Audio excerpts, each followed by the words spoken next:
Hi అండి, మీ princess రావ్యాని. ఈరోజు కథ ఏమిటంటే నెయ్యి బొట్టు అయ్యప్ప కరుణ. శబరిమల యాత్రలో స్వామికి అభిషేకం చేయడానికి ప్రతి భక్తుడు కొబ్బరికాయ నెయ్యి తీసుకెళ్తారు. ఒక పేద ముసలాయన ఎంతో కష్టపడి అడవుల్లో నడుస్తూ శబరిమల చేరుకున్నాడు. కానీ దారిలో ఎక్కడో పడిపోవడం వల్ల అతని కొబ్బరికాయ పగిలిపోయింది. అందులో ఉన్న నెయ్యి అంతా కారిపోయింది.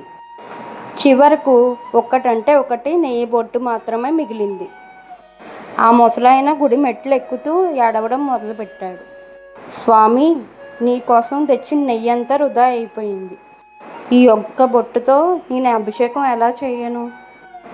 నన్ను క్షమించు తండ్రి అని బాధపడ్డాడు. అతను గర్భగుడి ముందుకి వచ్చి కన్నీళ్లు పెట్టుకుంటూ ఆ ఒక్క నెయ్యి బొట్టును స్వామి మీద అభిషేకం చేశాడు.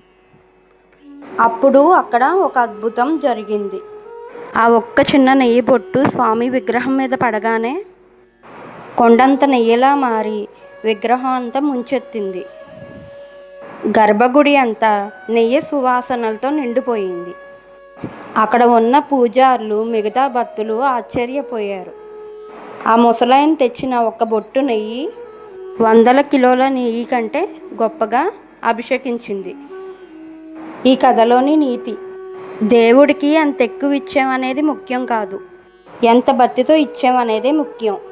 మన కంట తడికి, నిజాయితీకి భగవంతుడు ఎప్పుడూ లొంగిపోతాడు. నా కథ కనుక నచ్చుంటే లైక్ చేసి మీ ఫ్రెండ్స్కి షేర్ చేయండి. అలాగే నా ఛానల్ని ఇంకా సబ్స్క్రైబ్ చేసుకోకపోతే సబ్స్క్రైబ్ చేసుకోండి.